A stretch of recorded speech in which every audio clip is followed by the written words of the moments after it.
సర్వశక్తిమంతుడా, నీ పవిత్రమైనటువంటి పాదములకు వందనాలు చెల్లిస్తూ ఉన్నాం. ఈ యొక్క రాత్రికాల సమయమందు ప్రభువా, మీ మాటలు వినడానికై మీ పిల్లలముగా నీ సన్నిధికి చేరి ఈ చల్లపూట వేళ ఈ చల్లని మాటలను మా హృదయం ముందు దాచుకున్నటకు మీరు మాకిచ్చినటువంటి భాగ్యమును బట్టి మీకు వందనాలు చెల్లిస్తూ ఉన్నాం.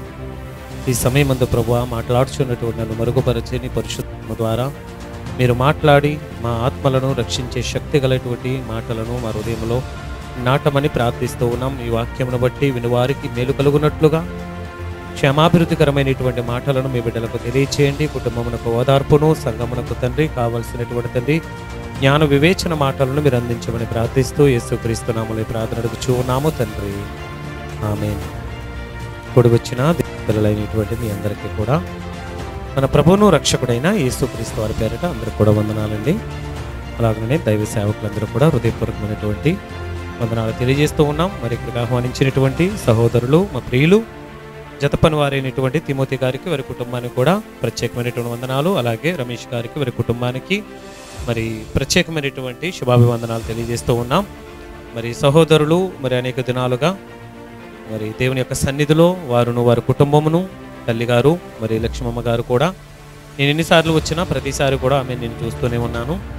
మరి వార్త విన్న తర్వాత నేను కూడా చాలా బాధపడ్డాను. మరి ఇక్కడ తర్వాత రోజే మనకు మీటింగ్ జరగాల్సి ఉండేది, కానీ మరి తల్లిగారి మరణమును బట్టి ఇక్కడ జరగాల్సినటువంటి మీటింగ్ మేము పోస్ట్ పోన్ చేయడం జరిగింది. సంఘ బిడ్డలందరూ కూడా విషయం తెలుసు. అయినప్పటికీ ప్రభు యొక్క కృపను బట్టి మరలా మరి వెంటనే ఈ యొక్క ప్రాంతంలో ఇదే స్థలంలో మరొకసారి మీటింగ్ జరగడానికి దేవాది దేవుడు కృప చూపించాడు. దేవునికి మహిమ కలుగును గాక. ప్రియమైన వారలారా, మరి దేవుని యొక్క మాటల్లోనికి మనం ముందుకు సాగిపోదాం. ఈ భూమి మీద పుట్టినటువంటి ప్రతి ఒక్క మనిషి ఏదో ఒక రోజు ఖచ్చితంగా మరణిస్తారు.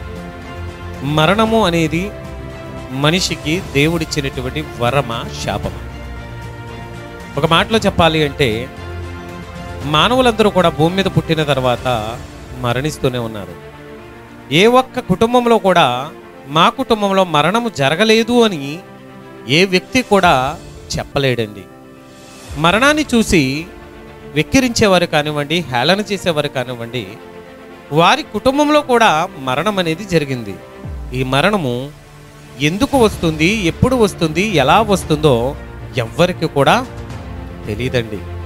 కానీ లేఖనములను ఎరిగిన వారముగా మరణము రావడానికి గల కారణాలైతే దేవుడు మనలందరినీ ప్రేమించి ముందుగానే దైవ గ్రంథంలో రాయించారు. ఈ మాటలు మనం చదువుతున్నప్పుడు కానీ వింటున్నప్పుడు కానీ మన హృదయాలకు ఎంతో ఆదరణను ఇస్తాయి. ఈ ఆదరించేటువంటి మాటలను దేవుడు ఎందుకు రాయించాడంటే మనము దుఃఖపడకుండా ఉండడం కోసం. దేవునికి స్తోత్రం కలుగును గాక. మానవునికి సాధారణంగా ఎవరు చనిపోయినా సరే ఆ వ్యక్తిని చూసినప్పుడు లేదా చనిపోయినటువంటి ఆమెను కానీ అతనిని కానీ చూసినప్పుడు ప్రతి ఒక్కరి యొక్క హృదయంలో బాధ అనేది ఉంటుందండి. ఎంత దుర్మార్గుడైన చనిపోయినా, ఎంత దుర్మార్గురాలు చనిపోయినా అయ్యో పాపం అనేటువంటి మాటను మాత్రం మనం ఏం చేస్తామండి, బాధపడతాం. అంటే మరణము వచ్చిన తర్వాత మన మనసుకు బాధ కలిగించిన బ్యాక్గ్రౌండ్లో దానికి జరుగుతున్నటువంటి ప్రాసెస్ను మనం తెలుసుకుంటే భవిష్యత్ కాలంలో అదే మరణాన్ని చూసినప్పుడు మనం సంతోషిస్తామే తప్ప బాధ అనేది మనకు రాదు. ప్రేమిన వాళ్ళారా, ఎందుకంటే దేవాతి దేవుడు దేవుని పిల్లలైనటువంటి మనకు మరణాన్ని శాపముగా ఇవ్వలేదు, మరణాన్ని ఒక వరముగా ఇచ్చాడు. నీవు అర్థం చేసుకునేటువంటి విధానమును బట్టి ఈ వాక్యం అనేది నీకు ఇయ్యబడింది. నీవు బాధపడకుండా ఉండడం నిమిత్తమై దేవుడు నీ కొరకు మరి వాక్యాన్ని, మాటలను రాయించాడు. ఈ మరణం అనేది ఎందుకు ఇచ్చాడు, ఎలా ఇచ్చాడు, ప్రతి దానిని కూడా మనము సంఘాలలో వింటూనే ఉన్నాం. కానీ ఇది పబ్లిక్ మీటింగ్, అందరూ కూడా వింటున్నారు. ఇందులో అన్యులు ఉన్నారు, బంధుమిత్రులు ఉన్నారు, అనేక మంది దేవుని పిల్లలు కూడా ఉన్నారు. అందుకే అన్ని కోణాల వారికి సరిపోయేటట్లుగా 3 ప్రాముఖ్యమైనటువంటి సంగతులను నేను మాట్లాడుతాను ఈరోజు. ఇవి నా మాటలు కాదు, దేవుని మాటలు. దేవునికి స్తోత్రం కలుగును గాక. ఒకటి, అన్యులైన వారికి దేవుడు చెబుతున్నది ఏంటి? రెండవది, సంఘానికి దేవుడు చెబుతున్నది ఏంటి? మూడవది, కుటుంబానికి దేవుడు చెబుతున్నది ఏంటి?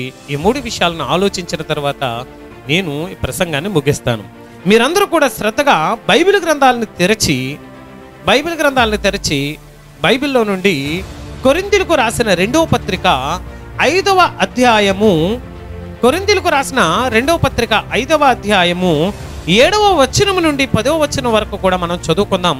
అందరూ కూడా గ్రంథములను తెరచి నాతో పాటుగా వాక్యమును ధ్యానించాలని కోరుతూ ఉన్నాను.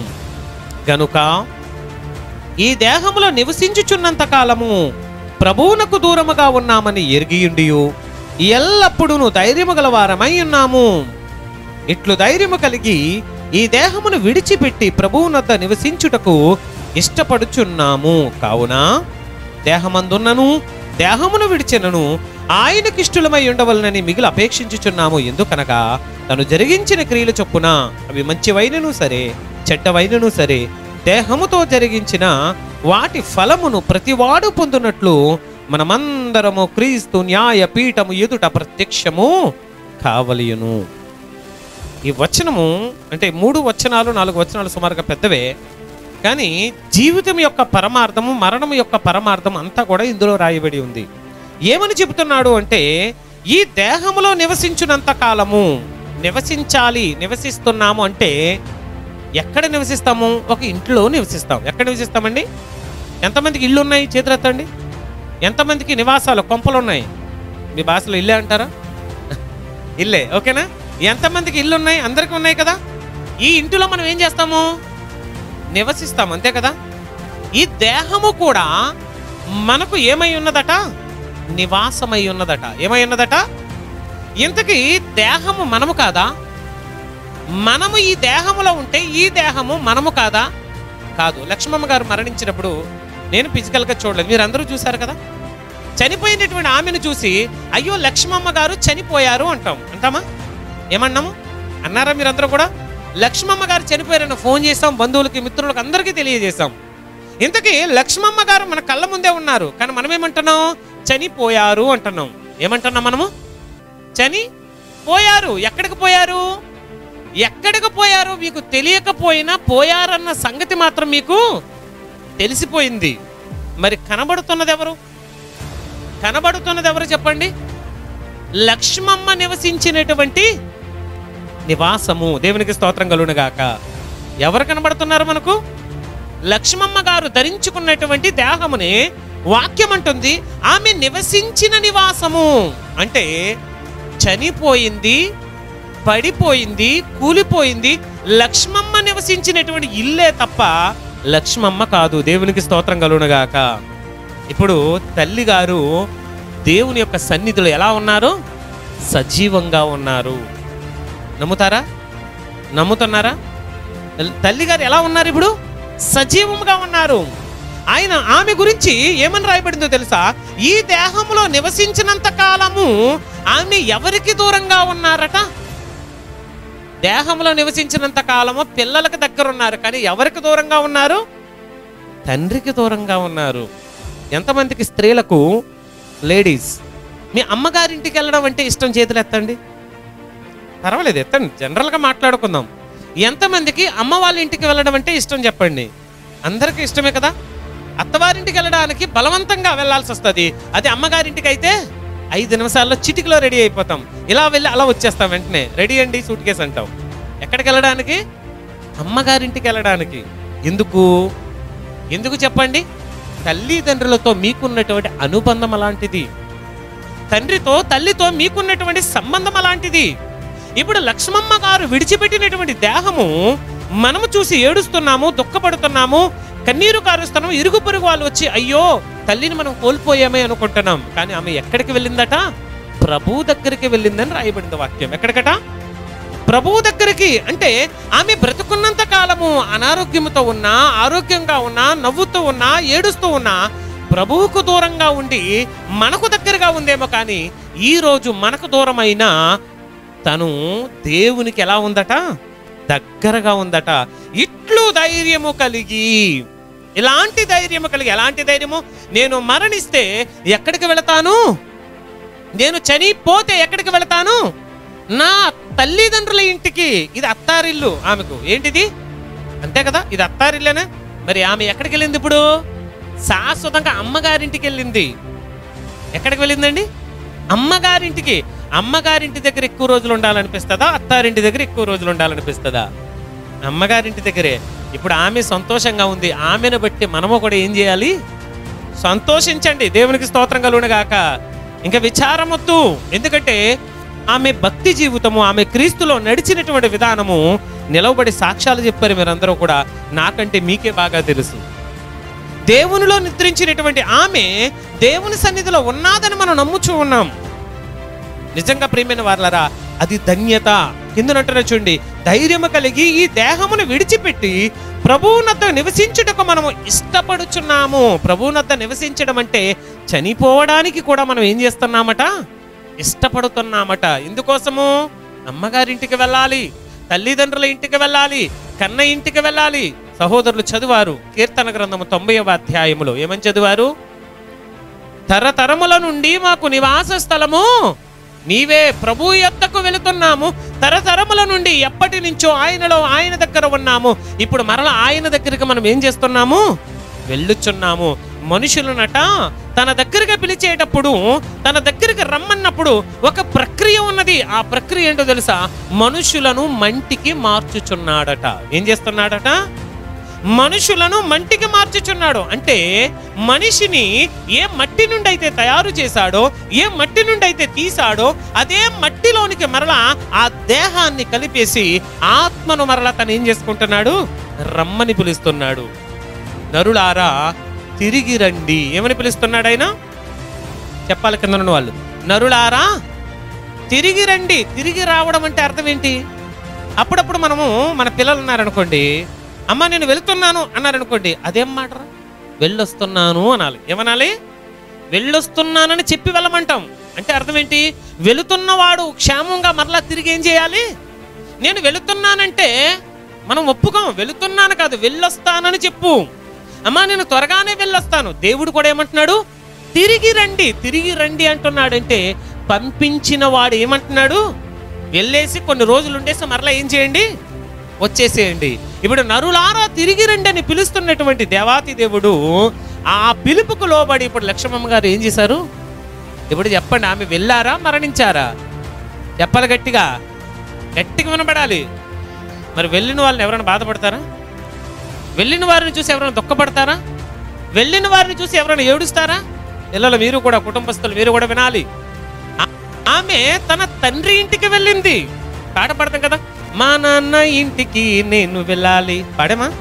చాలాసార్లు పాడేస్తుంటావు. ఎప్పుడు వెళ్తావు? చస్తే వెళ్తాం. నాన్న ఇంటికి ఎప్పుడు వెళ్తాం? చనిపోతే వెళ్తాం. కానీ చాలా మంది చావును కూడా ఏమనుకుంటారండి?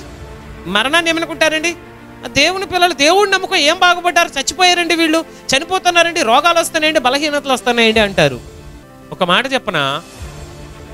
మొట్టమొదటిగానే మీకు ఒక ప్రశ్న వేశాను. ఏ ఇంటిలోనైనా మరణము జరగకుండా ఉందా? మరి పుట్టిన ప్రతి ఒక్కడు చనిపోవాలి అనేటువంటిది దేవుని యొక్క చిత్తం. పుట్టిన ప్రతి ఒక్కరు మరణించాలన్నది దేవుని చిత్తం. అయితే మరణించేసరికి నీకున్న నిరీక్షణ ఏంటి? చనిపోయేసరికి నీకున్న నిరీక్షణ ఏంటి? మనకున్న నిరీక్షణ బయట ఉన్న వారికి ఎవరికి కూడా ఉందా? ఉందా? లేదు. ఎందుకు? ఇప్పుడు మనం చెప్పుకున్నా, మనం మరణిస్తే ఎక్కడికి వెళుతున్నాం? మన తల్లిదండ్రుల యొద్దకు. అంటే ఒక మాటలో చెప్పాలి, ఆయనే మనకు తండ్రి, ఆయనే మనకు తల్లి, ఆయన యొద్దకు వెళుతాను. అది మన నిరీక్షణ. కానీ మిగిలిన వారు ఏమని నమ్ముతారో తెలుసా? చనిపోతే ప్రాణం ఎక్కడ కలిసిపోద్ది? గాల్లోనే కలిసిపోద్ది, గాల్లోనే తిరుగుతాడు దెయ్యమై. కానీ దెయ్యమై తిరగడానికి మనం దెయ్యానికి పుట్టిన వారం కాదు, దేవుని పిల్లలం. దేవునికి స్తోత్రం కలుగునుగాక. గాలిగా ధూళిగా తిరిగే పరిస్థితి ఉండదు ఇక్కడ. గాలై ధూళై ఈ ప్రపంచమే తిరిగేటువంటి పరిస్థితి లేదు. ఆయన పిలుస్తున్నాడు, పిలిచిన ప్రతి వారు. అందులో వయసుకు సంబంధం లేదు. చిన్న పిల్లల మొదలుకొని వృద్ధుల వరకు ఎవరిని పిలిస్తే వారు వరసగా ఏమైపోవాలి? వెళ్ళిపోవాలా? పంపిస్తున్నాడు. ప్రతి నిమిషానికి ఇద్దరిని, ప్రతి నిమిషానికి ఇద్దరు పుడుతూనే ఉన్నారు. ప్రతి 2-3 నిమిషాలకు ఒకరు వెళుతూనే ఉన్నారు. వస్తున్న వాళ్ళు వస్తున్నారు, వెళుతున్న వారు వెళుతున్నారు, వస్తున్న వారు వస్తున్నారు, వెళుతున్న వారు వెళుతున్నారు. ఇదంతా కూడా ఏం జరుగుతుంది? ఎగతాళి చేసేవారు, గేలి చేసేవారు, హేళన చేసేవారు మేము చనిపోమండి అని చెప్పగలరా? మేము మరణించమండి, మేము మరణము చూడకుండా బ్రతుకుతామండి అని చెప్పగలరా? మరణం అందరికీ వస్తుంది. అది అనారోగ్యం వల్లనైనా రావచ్చు, యాక్సిడెంట్ వల్లనైనా రావచ్చు, సహజ మరణమైనా కావచ్చు. కొన్ని సార్లు మంచం మీద హాయిగా నిద్రపోయి తెల్లవారేసరికి ఏమైపోతాము? అమ్మా ఎంత చక్కని చావు వచ్చింది అంటాం. అంటారా మీ దగ్గర అలాగా? మా దగ్గర అంటారు, అమ్మా ఎంత చక్కని చావు వచ్చిందో. అంటే ఏ కూతుర్ని బాధ పెట్టలేదు, ఏ కోడల్ని బాధ పెట్టలేదు, ఏ రోగము రాలేదు, ఏ మంచాన పడలేదు. ఎంత మంచి చావో! ఏ రోగము లేకుండా, ఏ బాధ లేకుండా, ఏ సేవ చేయించుకోకుండా వెళ్ళిపోతే అది పిల్లల దురదృష్టం అంటాను నేనైతే. దేవునికి స్తోత్రం కలుగునుగాక. మీ తల్లిదండ్రులు మీ చేత సేవలు చేయించుకుని మరణిస్తే అది మీకు ఆశీర్వాదం. దేవునికి స్తోత్రం కలుగునుగాక. బాధపడుతున్న చాలామంది అత్తమామలకి సేవ చేయడం చాలా బాధ అండి, ఎంత నొప్పో. అదే అమ్మగారికి నాన్నగారికి అయితే పోయి దొర్లేస్తారు వాళ్ళ ఇంటి దగ్గర. కానీ అత్తవారి విషయానికి వచ్చేసరికి కష్టమైపోద్ది. తల్లిదండ్రుల దగ్గర నుంచి అత్తవారింటికి వచ్చినప్పుడు ఇక నీకు తల్లిదండ్రులు లేరు, ఇంకా అత్తమామలే నీకెవరు? తల్లిదండ్రులు. వారి సేవకు నీవేమవ్వాలి? పూనుకోవాలి, వారికి సేవ చేయాలి. వారి మరణ దశలో, వారి యొక్క చివరి దశలో నువ్వు తోడుగా ఉండాలి వారికి. నువ్వేదైతే చేస్తావో నీ తల్లిదండ్రులకు నీ వదిన మరదలు కూడా అదే చేస్తా. దేవునికి స్తోత్రం కలుగునుగాక. మనం ఆలోచిస్తాం మా అమ్మ నన్ను బాగా చూసుకోవాలని, కానీ అత్తామామల విషయంలో ఏంటి మరి వాళ్ళ ఆడపడుచు కూడా ఆలోచిస్తుందిగా, మా వదిన మా అమ్మ నాన్న ఏం చేసుకోవాలి, బాగా చూసుకోవాలని. కానీ మన వరకు వచ్చేసరికి ఒక కోణంలో ఆలోచిస్తాం, వారి వరకు వెళ్ళేసరికి ఇంకొక కోణంలో ఆలోచిస్తాం. ప్రియమైన వాళ్ళారా, మరణాన్ని వాళ్ళు ఆస్వాదిస్తున్నప్పుడు, మరణాన్ని వారు ఆహ్వానిస్తున్నప్పుడు ఆ మరణంలో మీ చెయ్యి కూడా ఉండాలి, మీ సేవ కూడా ఉండాలి. దేవునికి స్తోత్రం కలుగునుగాక. ప్రియమైన వారు, ఒక మాట చూపిస్తాను, ముందుకు తీసుకొని వెళతాను. కీర్తనల గ్రంథము 89వ అధ్యాయము, కీర్తనల గ్రంథము 89వ అధ్యాయము 48వ వచనంలో దేవుడు ఒక ప్రశ్న వేస్తూ ఉన్నాడు. ఈ ప్రశ్నకు ఎవరైనా సమాధానం చెప్పగలిగితే చెప్పండి. కీర్తనల గ్రంథము 89వ అధ్యాయము 48వ వచనం. మరణమును చూడక బ్రతుకు నరుడు ఎవరు? మరణము చూడకుండా బ్రతికేటువంటి నరులు ఎవరైనా ఉన్నారా? మరణం అనేది రుచి చూడకుండా ఎవరైనా బ్రతకగలరా?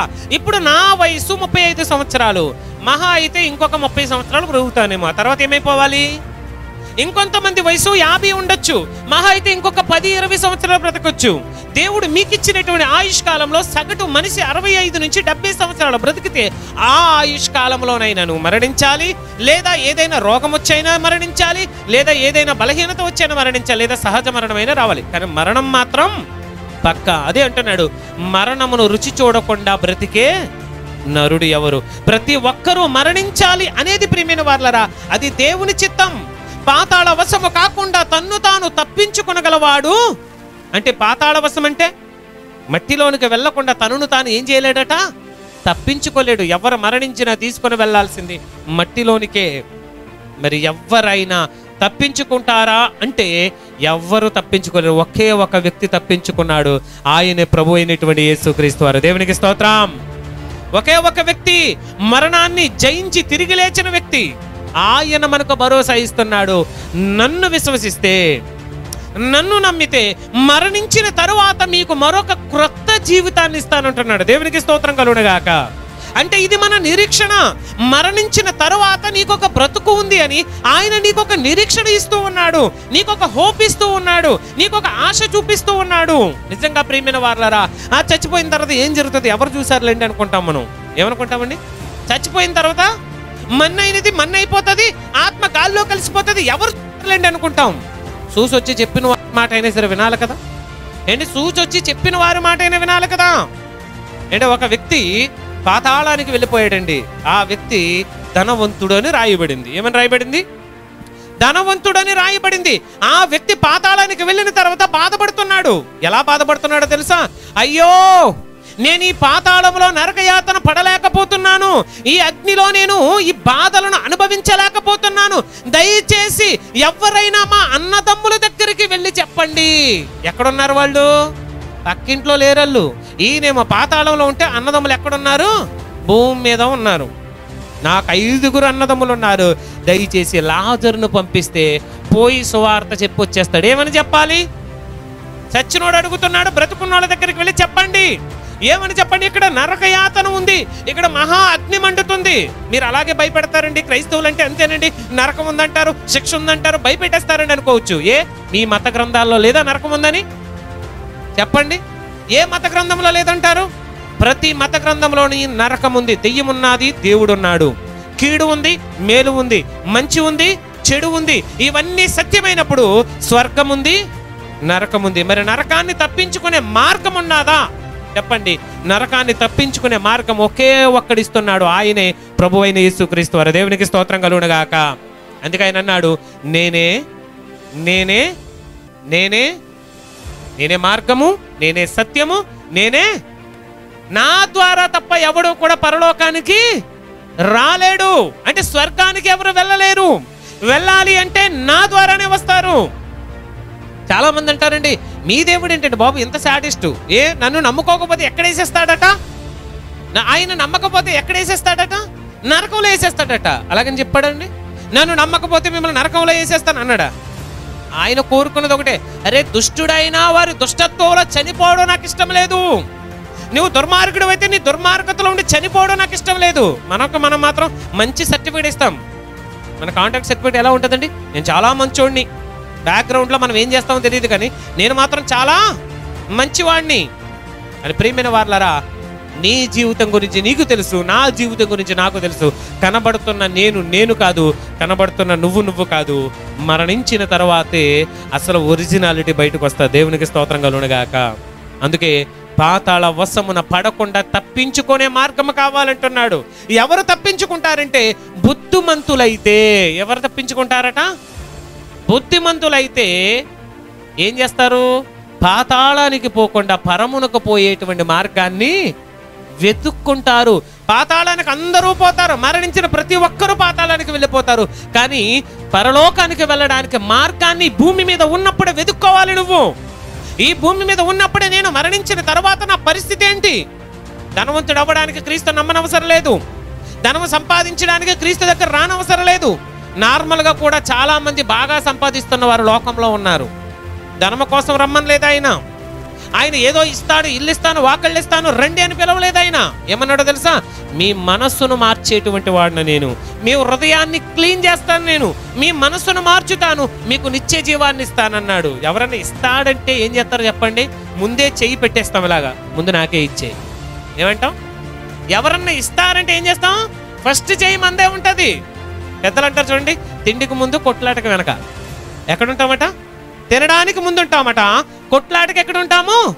వెనక ఉంటాం. దేవునికి స్తోత్రం కలుగునుగాక.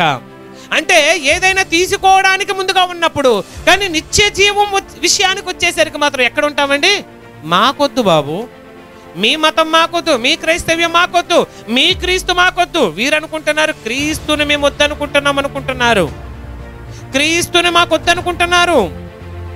ఏంటి? క్రీస్తుని మాకు వద్దనుకుంటారు. కానీ వారికి తెలియని బ్యాక్గ్రౌండ్లో ఇంకొకటి ఉంది. వారు నరకాన్ని కోరుకుంటున్నారు, దేవుని రాజ్యాన్ని వద్దనుకుంటున్నారు. దేవునికి స్తోత్రం కలుగునుగాక. ప్రియమైన వారలారా, క్రీస్తు దగ్గరకు వస్తే ఆస్తులు అడగడండి ఆయన. క్రీస్తు దగ్గరకు వస్తే ఆయన అంతస్తులు అడగడు. ప్రియమైన వారలారా, ఆయన ఒక మాట అంటాడు. ప్రసంగి గ్రంథంలో చూద్దామండి. జ్ఞాని అయినటువంటి సొలొమోను గారు ప్రసంగి గ్రంథము 7వ అధ్యాయం 14వ వచనాన్ని చూద్దాం. ఒక్కసారి చదవండి. ప్రసంగి గ్రంథము 7వ అధ్యాయము 14వ వచనం. ప్రసంగి గ్రంథము 7వ అధ్యాయము 14వ వచనం. సుఖదినమునందు సుఖముగా ఉండుము, ఆపత్తినమందు యోచించుము, తాము చనిపోయిన తరువాత జరుగుదానని నరులు తెలుసుకొనున్నట్లు దేవుడు సుఖ దుఃఖములను జతపరచి ఉన్నాడు. దేనినట? మరణించిన తర్వాత ఏం చేయకుండా చూడండి, చనిపోయిన తర్వాత జరుగుదానని నరులు తెలుసుకొనకుండానట్లు దేవుడు సుఖ దుఃఖములను జతపరిచి ఉన్నాడు. నా వ్యర్థ సంచారముల కాలంలో నేను వీటన్నిటిని చూచితిని. నీతిని అనుసరించి నశించిన నీతిమంతులు ఉన్నారు, దుర్మార్గులైండి ఎక్కువ కాలం బ్రతికినటువంటి దుర్మార్గులు కూడా. ఏమన్నారు? 2 కేటగిరీస్. ఒకటి నీతిని అనుసరించి మరణించినటువంటి నీతిమంతులట, దుర్మార్గంగా బ్రతికి ఎక్కువ కాలం జీవించినటువంటి దుర్మార్గులు కూడా ఉన్నారట. అంటే భూమి మీద ఎవరిని ఎంతకాలం నిలబెట్టాలో ఎవరి చేతిలో ఉంది? చెప్పాలి, ఎవరి చేతిలో ఉంది? వాడు చూడండి, దేవుణ్ణి నమ్ముకొని త్వరగా చచ్చిపోయాడని అంటారు. మరికొంతమంది విషయానికి వచ్చి మేము ఎంత బలంగా ఉన్నామో, ఎంత స్ట్రాంగ్గా ఉన్నామో. వాక్యం ఒక మాట అంటుంది, భక్తిహీనులట మేత భూమి సొగసును పోలిన వారే ఉంటారట. మేత భూమి అంటే తెలుసా మీకు? ఎవరికైనా ఆవులు, గేదెలు ఇలాంటివి ఏమున్నాయి? మేకలు. పోనీ అనుభవం ఏమన్నా ఉందా? పచ్చని గట్టి ఉంటుంది చూసారా? మేత మేయడానికి ఆ పచ్చగడ్డి చూడగానే మన ఆవులు కానివ్వండి, మేకలు కానివ్వండి, ఇవన్నీ కూడా ఏం చేస్తాయండి? పరిగెడతాయి తినడానికి. ఎంత అందంగా ఉంటుందండి. మనం కూడా ఈ మధ్య సెల్ఫీలు ఎక్కువైపోయాయి. రెండోది ఇన్స్టాగ్రామ్ రీల్స్ ఎక్కువైపోయి పచ్చగడ్డి కనబడితే చాలు దొరిలేస్తున్నాం, పోయి మేకల కంటే దారుణంగా దొరిలేస్తున్నాం. అవునా? ఎందుకు? మనల్ని అందరూ చూడాలి, పచ్చగడ్డిలో ఎంత బాగుందో. భక్తిహీనులు కూడా గడ్డిలాగే అందంగా ఉంటారట. కానీ ఒకరోజు ఆ మార్గాన పోయినప్పుడట ఆ గడ్డిని చూసినప్పుడు గడ్డి ఏమైపోయి ఉంటుందట చెప్పాలి, ఎండిపోవును అన్నాడు. ఏమన్నాడు అంటే భక్తిహీనుడు చూడడానికి చిరకాలము జీవిస్తాడు, జీవించే పరిస్థితి ఉంటుంది. కానీ ఏ రోజు వాడికి నాశనం వస్తుందో హఠాత్తుగా వానికే తెలియదు. ప్రియమైన వారలారా, వాడు అనుకుంటున్నాడు నేను చాలా బలంగా ఉన్నాను, చాలా స్ట్రాంగ్గా ఉన్నాను, చాలా బాగున్నాను అనుకుంటాం. కానీ ప్రియమైన వారలారా, భక్తిహీనుల యొక్క మరణము ఎలా జరుగుతుందో ఎవ్వరికి తెలియదండి. కానీ నీతిమంతుల యొక్క మరణము దేవునికి తెలుస్తుందట. దేవునికి స్తోత్రం కలుగునుగాక. దేవుడు తెలియజేస్తాడట. ఎంత అదృష్టం చెప్పండి. నీ మరణ దినము నీకు తెలిస్తే మా బ్రతుకు దినములను లెక్కింప నేర్పుము అంటాడు. ఏమి నేర్పించాలని చెప్పండి. ఏమి లెక్కించడం? బ్రతుకు దినాలు. ప్రభువా, నేను ఎంతకాలం బ్రతుకుతానో నాకు లెక్కించడం నేర్పించు. నేను ఎంతకాలం జీవిస్తానో, నీవు నాకు ఇచ్చినటువంటి ఆయుష్కాలంలో నా బ్రతుకు దినములు ఎంతో, నేను ఎంతకాలం కుటుంబంతో ఉండాలి, ఎంతకాలం నీ పరిచర్యలో ఉండాలి, ఎంతకాలం నీ సేవ చేయాలి, ఎంతకాలం నీ వాక్యాన్ని ప్రకటించాలి, ప్రతి దానిని లెక్కించా నాకు నేర్పించుము అంటాడు భక్తుడు 90వ కీర్తనలో. ఎందుకు? వాళ్ళకి తెలుసు ఖచ్చితంగా ఒకరోజు మరణిస్తాం. మరణించేలోగా దేవుడు అప్పగించిన పనిని, దేవుడు ఈ జీవితంలో మనకు అప్పగించినటువంటి పనిని మనం ఏం చేయాలి చెప్పండి? పూర్తి చేసుకొని వెళ్ళాలి. ఒకానొక రోజు ఒక ఆమె ఉంది, ఆమెకి 2 కుమార్తెలు ఉన్నారు. ఎంతమంది కూతుర్లు? గట్టిగా చెప్పాలి. ఎంతమంది? 2 కూతుర్లు. పెద్ద కూతురికి పెళ్ళి అయిపోయింది, చిన్న కూతురికి పెళ్ళి అయిపోయింది. ఇద్దరిని చెరొక ఊరు ఇచ్చిందండి, అంటే పెళ్లి చేసింది. ఈ 2 ఊర్లకి మధ్య ఒక పెద్ద చెరువు ఉండేది, కాలువ ఉండేది. ఏమనుకున్నాం? కాలువ, పెద్ద కాలువ, పెద్ద నది లాంటిది ఒకటి ఉండేది. ఇప్పుడు ఆమెకు కుమారులు లేరు కదా. ఈ తల్లి ఈ కూతురు దగ్గర 6 నెలలు ఉండేది, ఆ కూతురు దగ్గర 6 నెలలు ఉండేది. ఇలా ఈ చిన్న కూతురు దగ్గర నుంచి పెద్ద కూతురు దగ్గరికి, పెద్ద కూతురు దగ్గర నుంచి చిన్న కూతురు దగ్గరికి సంవత్సరం అంతా కూడా అలా తిరుగుతూ ఉండేది. దేవునికి స్తోత్రం కలుగునుగాక. ఒకానొక రోజున చిన్న కూతురు దగ్గర నుంచి పెద్ద కూతురు దగ్గరికి వెళుతుంది. ఎక్కడికి వెళుతుంది? ఎవరింటికి వెళ్తుంది? చిన్న కూతురు దగ్గర నుంచి పెద్ద కూతురింటికి వెళుతుంది. వెళ్ళేటప్పుడు ప్రతిసారి కూడా పడవేసే పడవ ఒకటి ఉంటుంది దారిలో. ఆ దారిలో చెరువు దాటాలి అంటే, ఏరు దాటాలి అంటే ఒక పడవ ఉంటుంది. ఆ పడవ మీద ప్రయాణం చేసి అవతలకి వెళ్ళేది. అయితే ఒకానొక రోజున పడవలో వెళుతుండగా పడవకు ఒక రంధ్రం పడింది, చిల్లు పడింది. పడవకు చిల్లు పడ్డ వల్ల పడవలోనికి నీరు వచ్చేస్తుంది. నీరు వచ్చేస్తున్నప్పుడు పడవవాడు ఏం చేస్తున్నాడంటే నీళ్లు తోడుతున్నాడు కానీ నీళ్ళు వచ్చేస్తున్నాయి. కానీ ఈమె మాత్రం దేవుని స్తుతిస్తూ పాటలు పాడుతుందట. అప్పుడు పడవాడు అంటున్నాడు, నీకేమైనా పిచ్చి పట్టిందా? పడవలోనికి నీళ్ళు వస్తున్నాయి, నీకేమో ఈత రాదు, నేనేమో ఒడ్డు కొట్టుకుని వెళ్ళిపోతాను, పడవేమో మునిగిపోయేలా ఉంది, నువ్వేం చేస్తున్నావు? పాటలు పాడుతున్నావా? అసలు నీకు బుర్ర పనిచేస్తుందా? మతిపోయిందా నీకు అంటే, లేదు బాబు, నేను చక్కగానే ఉన్నాను, నీ పని నువ్వు చెయ్యి, నా పని నేను చేసుకుంటాను. ఏంటా పని? ఈమె పాటలు పాడుతుంది, అతడేం చేస్తున్నాడు? నీళ్లు తోడుతున్నాడు. ఒక చేత్తో తెడ్డు లాగడము, ఒక చేత్తో నీళ్లు పోయడం, నీళ్లు తోడడం. తోడగా అలిసిపోయాడు. ఇంకా నా వల్ల కాదు అనగానే ఈమె ఇంకా గట్టిగా పాడడం మొదలు పెట్టింది.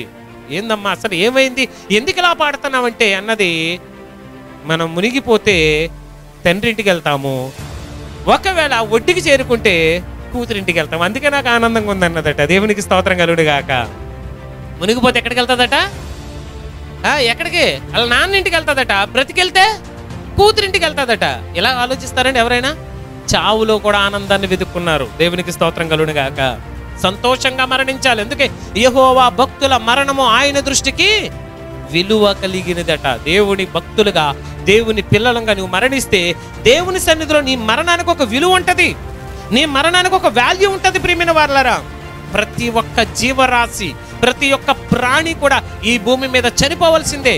మరణము చూడకుండా బ్రతికే జీవరాశి ఏది కూడా లేదండి. జీవుల యొక్క ప్రాణము, నరుల యొక్క ఆత్మ, ఈ రెండూ కూడా పోతాయన్నది వాక్యం. ప్రియమైన వారలారా, ఒకసారి రాసుకోండి. యోబు గ్రంథం 12వ అధ్యాయం 10వ వచనంలో ఈ మాట రాయబడి ఉంటుంది.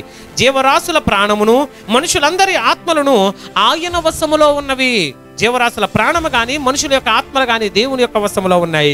ఇవి ఏ రోజు దేవుడు పిలిస్తే ఆ రోజు అవి వెళ్ళిపోవలసిందే. అప్పుడప్పుడు మనం చూడండి, సంక్రాంతి వస్తే అప్పుడప్పుడు మీమ్స్ వస్తూ ఉంటాయి. సెల్ ఫోన్లో మీమ్స్ పెట్టుకుంటూ ఉంటారు, కోళ్ళు మాట్లాడుకుంటాయట. అరే సంక్రాంతి వస్తుంది, మనల్ని అందరినీ కూడా ఏం చేస్తారు జనాలు వేసుకు తినేస్తారు, పారిపోండ్రో అంట. ఏంటవి? కోళ్ళు. ఏటట? కానీ ఒక పిచ్చుక నేల మీద రావాలన్నా సరే పైనున్న వాడి యొక్క పిలుపు రావాలన్న సంగతి వాడికి తెలియదు. దేవునికి స్తోత్రం కలుగును గాక. అర్థమైంది లేదో మరి మీకు? పిచ్చుకు తెలుసు కదా, స్పారో. పిచ్చుక చచ్చిపోవాలన్నా సరే ఎవరి పిలుపు కావాలట? దేవుని పిలుపు కావాలి. కానీ కోళ్ళు ఏమనుకుంటున్నాయి? సంక్రాంతి వస్తుంది, మనం లేసేస్తారు, మనం పారిపోదాం రా ఏంటది. ఈరోజు చూడండి, మీ అందరి కోసం ఏం చేశారు? ఎన్ని కోళ్ళు వేసేసారు మొత్తానికి. అవి ఎప్పుడైనా అనుకున్నాయా మనం పారిపోదామరా అని? అనుకున్నాయండి? అనుకోవండి. మనం ఆహారం అయితే దేవుని పిల్లల కడుపు నిండుతుంది. దేవునికి స్తోత్రం కలుగును గాక. నిన్ను బ్రతికించడం కోసం అవి చనిపోతున్నాయి, నీకు ఆహారం అయిపోతున్నాయి. అవి చనిపోబట్టే నువ్వు బ్రతుకుతున్నావు. ప్రియమైన వారలారా, ఈ కాన్సెప్ట్ నీకు అర్థమైతే నిన్ను నన్ను బ్రతికించడానికే మరణము గెలిచి తిరిగి లేచినటువంటి యేసయ్య ఆయన 2000 సంవత్సరాల క్రిందట ఏమైపోయారు? మరణించాడు. దేవునికి స్తోత్రం కలుగును గాక.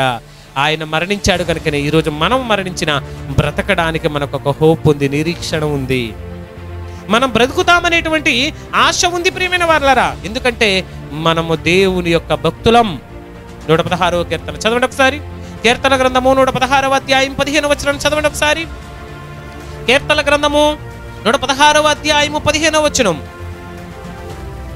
యెహోవా భక్తుల మరణము ఆయన దృష్టికి ఏమైందట? విలువ కలిగినది. అంటే లక్ష్మమ్మ గారు చనిపోవడం దేవుని దృష్టికి విలువైందా, విలువలేందా? చాలా మందికి విలువలేనిదిగా కనబడవచ్చు.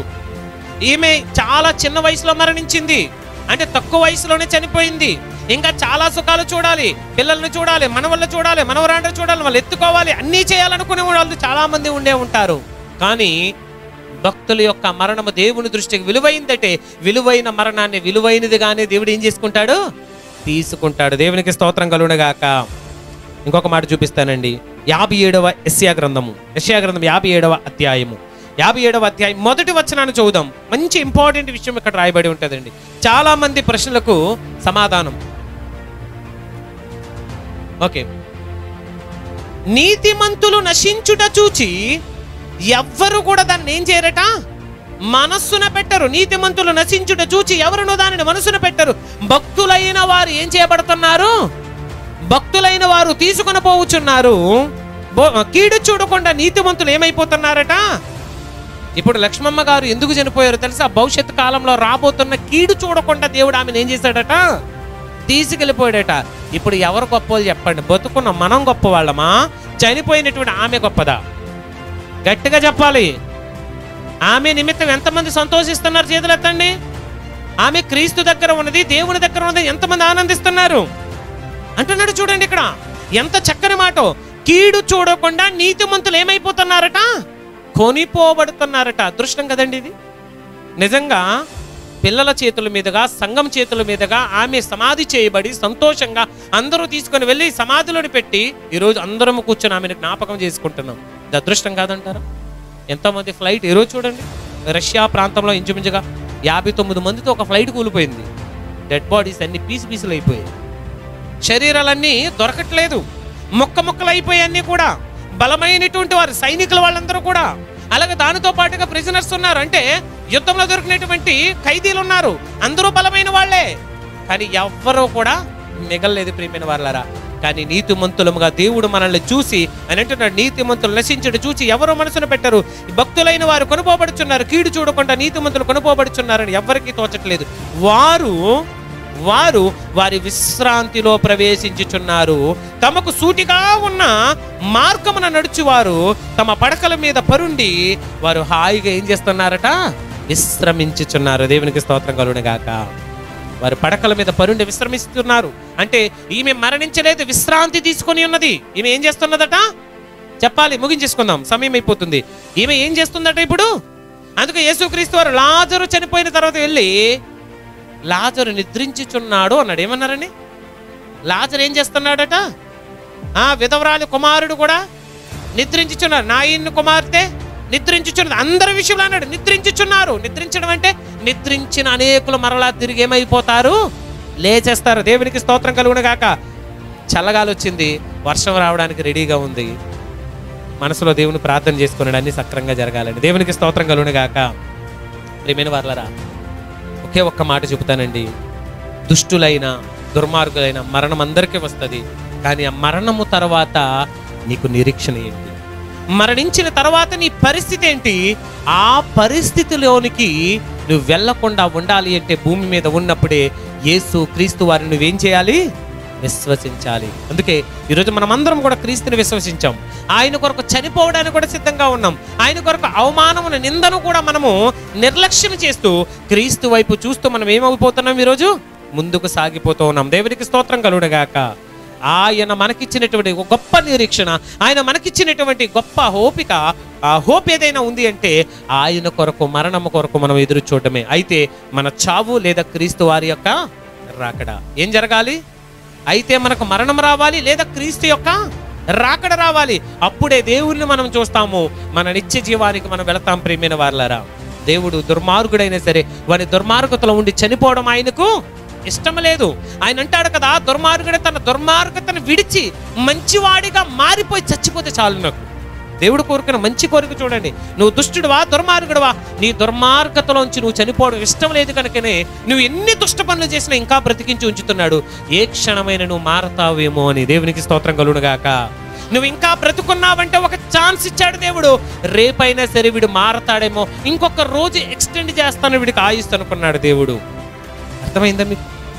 ఒక రోజు పెంచుతున్నాడంటే ప్రతిరోజు నీకు ఆయుష్ పెరుగుతుందంటే ఇంకా నీకు మారడానికి అవకాశం ఇస్తున్నాడని అర్థం. చనిపోయిన వారికి అయిపోయింది వాళ్ళ పరిస్థితి. బ్రతుకున్న మనము మన పరిస్థితిని గురించి ఆలోచించాలి. ఒకానొక దినాన యేసుక్రీస్తు వారు సిలువ మోస్తూ వెళుతున్నప్పుడు యెరూషలేము నుండి అనేక మంది స్త్రీలు వచ్చి ఆయన నిమిత్తమే గుండెలు బాదుకొని ఏడుస్తున్నప్పుడు అన్నాడు, అమ్మలారా అక్కలారా, నా నిమిత్తం మీరు ఏడవకండి. మీ నిమిత్తము ఎందుకు ఏడాలి? మీ నిమిత్తము మీ పిల్లల నిమిత్తం మీరు ఏడండి అని అంటున్నాడండి. ఎందుకు ఏడవాలి చెప్పండి?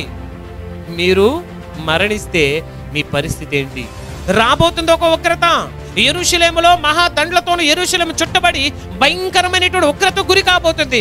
ఆ రోజు మీ పిల్లలను మిమ్మల్ని ఈడ్చుకొని పోయి మిమ్మల్ని చంపేసే దినం ఒకటి రాబోతుంది. నా గురించి కాదు ఏడవడము, ఈలోగా మరణాన్ని రుచి చూడాలని మీ నిమిత్తం మీరు ఏడవండి అన్నట్టు. స్తోత్రం కలుగునుగాక.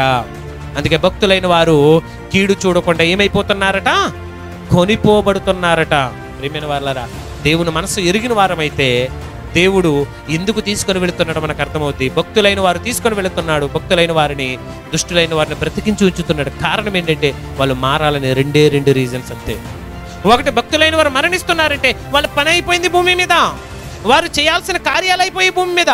యేసుక్రీస్తు వారు భూమి మీదకి వచ్చిన తర్వాత 33.5 సంవత్సరాలు ఆయన చేయాల్సిన పనిని ఏం చేశారు? ఆయన నెరవేర్చి వెళ్ళిపోయాడు. మనం ఇంకా 30 సంవత్సరాలు బ్రతకడానికి ఇంకా వెనక్కి ఆయుష్ ఉంది అంటే ఈ 30 సంవత్సరాల్లో కూడా మనం చేయాల్సినటువంటి పని మనకు మిగిలింది. కుటుంబస్తులు ఒక విషయాన్ని మీరు మర్చిపోకూడదు, మీ తల్లి దేవుని రాజ్యములో బ్రతికే ఉన్నది. దేవునికి స్తోత్రం కలుగునుగాక. ఆమె నిమిత్తం మీరు ఏడవడం కాదు, మీ నిమిత్తం, మీ బిడ్డల నిమిత్తం, మీ కుటుంబం నిమిత్తం మీరు పరిస్థితులు, ప్రభువా మరణిస్తే నేను నా తల్లిని నేను చూడాలి, మరణిస్తే నేను నా తల్లి దగ్గరికి వెళ్ళాలి. మనం ఆమె దగ్గరికి వెళతాము కానీ ఆమె మన దగ్గరికి రాదు. నిరీక్షణ లేని ఇతరుల వల్ల మనం దుఃఖపడకుండా నిమిత్తం ఆయన చెబుతున్నాడు ఒక మాట. ఇదిగో రెప్పపాటున మరణించిన వారు ఏం చేయబడతారట? లేపబడతారు. రెప్పపాటున వారు లేపబడతారు. ముందుగా మరణించినటువంటి వాళ్ళు ముందు లేస్తారు, తర్వాత సజీవులుగా ఉన్నటువంటి మనము కూడా వారితో పాటుగా లేపబడతాము. ఈ ఛాన్స్ ఎవరికి ఇచ్చాడు దేవుడు? క్రీస్తులో ఉన్న వారికి. దేవునికి స్తోత్రం కలుగునుగాక. నువ్వు క్రీస్తులో ఉంటే మాత్రం ఇది సాధ్యం. నువ్వు మరణించిన ఈ మట్టి దేహం, ఎన్ని సబ్బులు పెడుతున్నావు అండి దీనికి? అంటే ఒక్కొక్కరికి ఒక్కొక్క రకమైన సబ్బు అంటే ఇష్టం. ఒకటి సంతూర్ ఇష్టం, ఒకటి లిరిల్ ఇష్టం, ఒకరికేమో రెక్సోనా ఇష్టం, ఇంకొకరికేమో ఏంటి శాండిల్వుడ్ ఇష్టం. ఎన్ని రకాల సబ్బులు పెడతామో. ఎన్ని సబ్బులు పెట్టినా ఈ మట్టికి మరలా మట్టే గతి. ఎంత రుద్దండి, ఉదయం రుద్దండి, సాయంకాలానికి మరలా చర్మాన్ని ఇలా రుద్దితే ఏమొస్తుంది? మట్టే వస్తుంది. మరలా ఎంత రుద్దినా మట్టే వస్తుంది. మట్టి దేహాన్ని చూసుకొని మురిసిపోతున్నావేమో. ఈ భూమి మీద ఉన్నంతకాలం 60-70 సంవత్సరాలు మాత్రమే. ఈ దేహానికి తర్వాత ఎక్స్పైరీ వస్తుంది. సెల్ ఫోన్ కూడా చూడండి, 4-5 సంవత్సరాలకు ఎక్కువ వాడకూడదు. ప్రతి వస్తువు ఎక్స్పైరీ ఉంటుంది. ప్రతి వస్తువు కూడా పాడైపోయే రోజు ఒకటి ఉంటుంది. అలాగే మానవ దేహాన్ని కూడా ఎక్స్పైరీని పెట్టాడు 60-70 సంవత్సరాలు. ఈ 60-70 సంవత్సరాల కాలంలో దేవుని కొరకు బ్రతికి నువ్వేం చేయాలి? మరణించాలి. మరణిస్తే నువ్వు తిరిగి లేస్తావు. ఒక విత్తనము భూమిలో పాతిన తర్వాత దాని శరీరం ఏం చేయబడుతుంది? కుళ్ళిపోయి చచ్చిపోయి అందులో నుంచి ఒక చెట్టు బయటకు వస్తుంది. వస్తుందా? ఈ ప్రాసెస్ అందరికీ తెలుసు కదా. మరణిస్తే మరొక బ్రతుకు ఉందని నీవు నీ ఇంటిలో పాతి పెట్టినటువంటి విత్తనం నీకు చెబుతున్నప్పుడు, మరణిస్తే మరలా తిరిగి లేస్తావని బైబిల్ చెప్తే ఎందుకు నమ్మవు నువ్వు? మరణిస్తే ఒక విత్తనము చెట్టుగా అవుతుంది. ఒక చెట్టు జీవితాన్ని చూడండి, ఒక విత్తనం జీవితాన్ని చూడండి. విత్తనం ఎంత ఉంటుందండి? ఎంత చిన్నది. మర్రి చెట్టు విత్తనం ఎంత ఉంటుంది చెప్పండి? చాలా చిన్నది. కలకత్తా ప్రాంతంలో ఒక పెద్ద మర్రి చెట్టు ఉందండి. సుమారు 2 కిలోమీటర్ల విస్తీర్ణం ఉంటుందట దాన్ని. చాలా పెద్ద చెట్టు. నేను వింటున్నాను, చాలాసార్లు వెళ్ళడానికి ప్రయత్నం చేశాం, కానీ ఎక్కడో అడ్రస్ తెలియక వెళ్ళాల. అండ్ అంత పెద్ద చెట్టుకి ఎంత చెప్పండి? విత్తనం కంటికి కనిపించే ధూళంతే. అలాంటి ధూళంతా విత్తనము కూడా ప్రియమైన వారలారా మహావృక్షం అయిందంటే, విత్తనము లాంటి జీవితం 60-70 సంవత్సరాల జీవితం, మహావృక్షమంత జీవితం మనం మరణించిన తర్వాత దేవుని దగ్గర మనం గడపాల్సింది. యుగయుగాలు సజీవులముగా మనము ఉండబోతున్నాం. నీ తల్లితో పాటుగా మనము, మీరు, ఇదిగో ఈ గ్రామంలో ఉన్న ప్రతి ఒక్కరు, ఈ ప్రపంచంలో ఉన్న ప్రతి ఒక్కరు కూడా ఆమె దగ్గరికి మనం వెళ్ళి ఆమెతో పాటుగా ప్రభువును మనం స్తుతించబోతూ ఉన్నాం. మాతో పాటు రావడానికి మీరు సిద్ధంగా ఉన్నారా? సిద్ధంగా ఉన్నారా? సిద్ధముగా ఉంటే ఈ రోజే, ఈ రాత్రే యేసుక్రీస్తు వారు మిమ్మల్ని పిలుస్తున్నారు. మీరు మీ దుష్టత్వాన్ని విడిచిపెట్టి, మీరు మీ పాపమును విడిచిపెట్టి, క్రీస్తునందు విశ్వాసం ఉంచి మీ హృదయాలలో క్రీస్తును రక్షకునిగా అంగీకరించి, యేసుక్రీస్తు నా రక్షకుడు, నన్ను రక్షించేటువంటి వాడు, నేను మరణించిన తర్వాత ఆయన దగ్గర ఉండాలని నువ్వు విశ్వసించగలిగితే, ఈ రాత్రి రక్షణ ఈ శబ్దం ద్వారా నీ ఇంటిలోనికి రాబోతుంది. దేవునికి స్తోత్రం కలుగును గాక. ఈ మాటలను విశ్వసిస్తే రక్షణ నీ తలుపు తడుతూ ఉంది. ఈ రాత్రే ఇదిగో యేసుక్రీస్తు వారు పిలుస్తూ ఉన్నారు. మీ హృదయాలను మార్చుకోండి, మీ మనసులను మార్చుకోండి, మీ బ్రతుకులను మార్చుకోండి. అంతకు మించి క్రీస్తు ఏది కూడా మిమ్మల్ని అడగటం లేదు. ప్రియమైన వారలారా, నీ వస్త్రాలు మార్చుకోనవసరం లేదు, నీ రూపురేఖలు మార్చుకోనవసరం లేదు. నీ హృదయాన్ని మార్చుకుంటే చాలు. నీ హృదయంలోనికి ఆయన ఆహ్వానిస్తే చాలు. ఆయన వచ్చి నీ హృదయంలో ఏం చేస్తారట? నివాసం చేస్తారట. దేవునికి స్తోత్రం కలుగును గాక. ఎక్కడ నువ్వు దేవునికి స్థానం ఇస్తే, పరలోకంలో దేవుడు నీకు ఏమిస్తాడు? స్థానాన్ని ఇస్తాడు. ఆ స్థానాన్ని పోగొట్టుకోకుండా ఉండడం కోసమే ఇదిగో ఈ యొక్క మహాసభ ఏర్పాటు చేయబడింది. విన్న ఈ మాటలను మీ హృదయంలో దాచుకొని రాబోతున్నటువంటి భవిష్యత్తు తరాల వారికి మీరు ఈ మాటలను తెలియచేయాలి. మనది ఈ గ్రామం కాదు. తెలుగుగారు చెప్పారు సాక్ష్యం చెప్తున్నప్పుడు, మనది ఈ ఊరు కాదు, ఇది మా ఊరు అంటాం. మాయా ఊరు ఇది. ఏ ఊరిది? మనం మాయమైపోయే ఊరిది. మన ఊరు పరలోకం. ప్రియమైన వారలారా, అక్కడ మనకు పాస్పోర్ట్ ఉంది, ఆధార్ కార్డు ఉంది, ఓటర్ ఐడి ఉంది, అన్ని కార్డులు అక్కడే ఉన్నాయి. ఇక్కడ ఉన్నవన్నీ కూడా చిరిగిపోయే కార్డులు. అందుకే అబ్రహాం, ఇస్సాకు, యాకోబులు అన్నారు, ఇక్కడ మనకు సమాధులు ఉన్నవి, అక్కడ మనకు పునాదులు ఉన్నవి అన్నారు. అర్థమైంది మీకు? ఎక్కడ మనం చచ్చిపోతే ఏముంటాయి? సమాధులు. అక్కడ దేశానికి ఏమున్నాయి? పునాది ఉంటే పట్టణం పడిపోదు, పునాది ఉన్న పట్టణం పాడైపోదు. పునాదులు గల పట్టణం కొరకు అబ్రహాము, ఇస్సాకు, యాకోబు అని వారట ఏం చేశారట? ఎదురు చూసారట. భూమి మీద మేము యాత్రికులము, పరదేశులమై ఉన్నాము. అంటే పరలోకమే మా ఊరు. ఇక్కడ ఎలా బ్రతికినా పర్వాలేదు. అంటే ఎలా బ్రతికినంటే నీకు నచ్చినట్టు బ్రతకడం గురించి కాదు. ఇల్లు వాకళ్ళు ఉన్నా లేకపోయినా పర్వాలేదు, ఎంతమంది దూషించినా పర్వాలేదు. దేవుని కోసం నిలబడితే పరలోకంలో ఒక గొప్ప పట్టణం నీ కొరకు ఆయన రెడీ చేశారు. బంగారు వీధులు. ఇక్కడ చూడండి, బరకాలు వేసుకు కూర్చున్నాం. బంగారం మీద ఏమన్నా బరకం వేస్తాడా? చెప్పండి. రాళ్ళు కాబట్టి ఏం వేసుకున్నా? ఒక కాగితం పరుచుకొని కూర్చున్నాం. అక్కడంతా బంగారమే. మేబీ కూర్చోరు, మీరు దొరిలేస్తారు ఈ బంగారం మీద. ఒకసారైనా సరే ఏం చేయాలి? ఏమంటే ఎంతమంది కండి డబ్బు కట్ల మీద పడుకునేవాడట సద్దాం హుస్సేన్, డాలర్స్ మీద. బాత్రూంలో కూడా 200 కోట్ల రూపాయలు విలువ చేసే చెంబు, ట్యాపు అన్ని బంగారమే. వాడు కడుక్కునేటువంటి చెంబు కూడా బంగారమేనట. అలాంటి వాడిని కూడా తీసుకెళ్ళి ఏం చేశారండి? కణతలకు కాల్చి పడేసి చంపేశారు. మరణం వచ్చేస్తుంది. ఎన్ని కోట్లు సంపాదించినా, ఎంత సంపాదించినా మరణము తథ్యం. ప్రియమైన వారలారా, మరణము అందరికీ వస్తుంది. మరణించిన తర్వాత నీ పరిస్థితి ఏంటి? నా పరిస్థితి ఏంటి? నేను దేవుని రాజ్యానికి వెళతానని నాకు హోప్ ఉంది, నమ్మకం ఉంది, నిరీక్షణ ఉంది. మీకు నమ్మకం ఉంటే కళ్ళు మూసుకోనండి. దేవుని సన్నిధిలో కొద్ది నిమిషాలు ముగించేద్దాం. కళ్ళు మూసుకోనండి. అందరూ కూడా మోకరించండి. ప్రభువా, ఇదిగో మాకొక నిరీక్షణనిచ్చావు, మాకొక రక్షణనిచ్చావు. యేసుక్రీస్తు అనబడినటువంటి ఆ నామము ద్వారా మీరు మాకిచ్చినటువంటి గొప్ప నిరీక్షణ, గొప్ప రక్షణను ఈరోజు మేము పొందుకున్నామని అందరం కూడా దేవునిలో సంతోషిస్తూ, దేవునిలో ఆనందిస్తూ ఆయన సన్నిధిలో మనం అందరం కూడా ఒక మంచి నిర్ణయాన్ని తీసుకుందాం. ప్రభువా, మరణము వరకు మమ్మల్ని బ్రతికించండి, మరణము వరకు నీలో మమ్మల్ని ఉంచండి. మరణము వరకు ప్రభువా ఈ నిరీక్షణ మేము కోల్పోకుండా, ఈ నమ్మకాన్ని మేము కోల్పోకుండా నీ యందు జీవించే కృపను మాకు దయచేయండి. ప్రభువా, ఈ మాటలు విన్నటువంటి మీ పిల్లలు, ఈ మాటలు విన్నటువంటి మీ బిడ్డలు ప్రభువా, ఈ మాటల ప్రకారంగా తండ్రి జీవించే కృపను దయచేయండి. కుటుంబాన్ని ఓదార్చండి, సంఘాన్ని బలపరచండి. ఈ మాటలు ఎంతమంది అయితే విన్నారో, ఎవరి హృదయాల్లోనికైతే ఈ మాటలు వెళ్ళాయో, ఎవరి చెవిలోనికైతే ఈ మాటలు వెళ్ళాయో, చెవి గలవాడి ఈ మాటను పరీక్షించి వినుడుగా కానీ ప్రార్థిస్తూ ఉన్నాం. ప్రతి ఒక్కరి హృదయంలో ఈ మాటలు ఫలించునుగా కానీ ప్రార్థిస్తూ ఉన్నాం. ప్రభువా, మేము మరణించిన తర్వాత మీ దగ్గరికి రావాలి. ఈ లోకమందు ఎన్ని అవమానాలైనా, ఎన్ని నిందలైనా, ఎన్ని బాధలైనా, ఎన్ని రోగాలైనా మేము భరించడానికి సిద్ధంగా ఉన్నాం ప్రభువా. ఇదిగో తండ్రి, నీవున్న రాజ్యానికి మేము వెళ్ళులాగున తండ్రి నీ కృపను మాకు అనుగ్రహించమని ప్రార్థిస్తూ ఉన్నాం. చక్కని వాతావరణం మాకు దయచేసినందుకు మీకు వందనాలు చెల్లిస్తూ ఉన్నాం. విన్న మాటలు విడిచిపెట్టకుండా ఈ కుటుంబమునకును సంఘమునకును ప్రభువా కావలిగా ఈ మాటల వారి హృదయం ఉంచమని ప్రార్థిస్తూ యేసుక్రీస్తు నామమున అడుగుచున్నాము తండ్రి. ఆమేన్.